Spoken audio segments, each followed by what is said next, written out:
আইপিএলে মোস্তাফিজ এবার ভালো পারফরমেন্স করেছে এবং উইকেটের দিক থেকে দ্বিতীয় নাম্বার পজিশনে। তবে পার্পল ক্যাপটা আর মোস্তাফিজের দখলে আসলো না, হয়তো জাসপ্রীত বুমরার মাথায় চলে যাবে। কারণ এবারে আইপিএলে আমরা দেখেছি সর্বোচ্চ উইকেট শিকারী 9 ম্যাচ খেলে জাসপ্রীত বুমরা অংশগ্রহণ করেছেন 14টা উইকেট, এবং আমাদের বাংলাদেশ থেকে মোস্তাফিজুর রহমান তিনি 8 ম্যাচ খেলে কিন্তু 14টা উইকেট পেয়েছেন। এখানে একটা বিষয় আপনাদেরকে খেয়াল করতে হবে, জাসপ্রীত বুমরা কিন্তু 9টি ম্যাচ খেলেছেন আর মোস্তাফিজ কিন্তু 8টি খেলেছেন, তবে উইকেট দুইজনকারই সেম। তবে কেন মোস্তাফিজ পার্পল ক্যাপ পাবে না আর কেন বা এই জাসপ্রীত বুমরা পার্পল ক্যাপটা পাবে, প্রশ্ন কিন্তু এটাই জাগে। তবে আমাদের বাংলাদেশে আবার জিম্বাবুয়ে সিরিজ চলতেছে, মোস্তাফিজ খেলবে আর একটা ম্যাচ, সেটা হচ্ছে পাঞ্জাব কিংসের সাথে।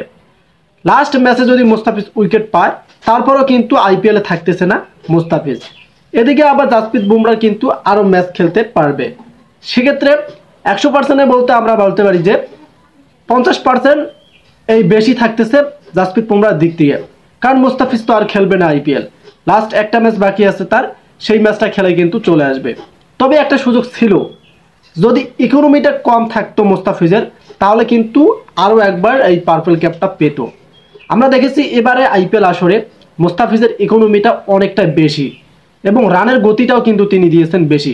সেক্ষেত্রে জাসপ্রীত বুমরার কিন্তু রানের গতি কম এবং ইকোনমিটাও কম।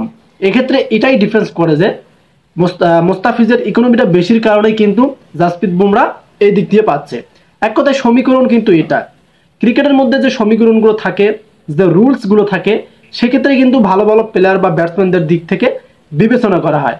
এই কারণে কিন্তু আমাদের মোস্তাফিজের ইকোনমিটা একটু বেশি হয়ে গেছে, দেন তিনি কিন্তু রানটাও দিয়ে ফেলেছেন বেশি।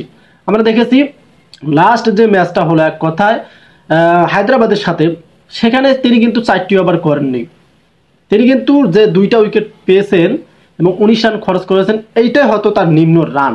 এবং বাকি যে ম্যাচগুলো করেছেন সেখানে 4 ওভার 3 ওভার করে করেছিলেন, বাট রানের গতিটা অনেকটাই বেশি ছিল। এ কারণে কিন্তু তার ইকোনমিটা বেড়ে গেছে। যখন একটা বলারের রানের গতি বেশি থাকে 4 ওভারে, তখন কিন্তু ইকোনমিটাও বেড়ে যায়। রানের গতি কম থাকলে কিন্তু ইকোনমি কমে যায়।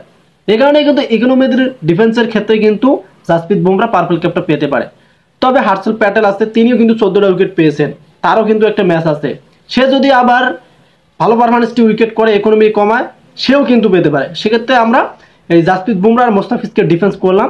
তবে আমাদের মোস্তাফিজের আর পার্পল ক্যাপ পাওয়ার কোনো সুযোগ নেই, কারণ তিনি একটা ম্যাচ খেলে চলে আসবেন বাংলাদেশে, আর বাংলাদেশে আসাই কিন্তু জিম্বাবুয়ে সিরিজ শুরু হবে। এবং বাকি কিন্তু তিনি 3টা ম্যাচ, প্রথম 3টা ম্যাচ খেলবেন না, এটা বিসিবির সিদ্ধান্ত, কন্ডিশনে রাখবে তারা কেন খেলাবে না মোস্তাফিজকে। তবে আইপিএলে পার্পল ক্যাপটা তার হাতছাড়া হলো, এ কারণে তার একটা ম্যাচ কম ছিল এবং ইকোনমিটি কিন্তু তার একটু বেশি হয়েছিল, এই কারণে কিন্তু পার্পল ক্যাপের অধিকারটা পেল না। তারপরেও কিন্তু প্রথমত পেয়েছিল, এটাই আমাদের জন্য অনেকটাই পাওয়া। সো আজকের প্রতিবেদন ছিল এই পর্যন্ত। আপনাদের কেমন লাগলো? যদি ভালো অবশ্যই ভিডিওতে লাইক করবেন আর অবশ্যই আমাদের চ্যানেলকে সাবস্ক্রাইব করে রাখবেন, দেন পেজ থেকে ভিডিও শেয়ার করে দেবেন। ধন্যবাদ।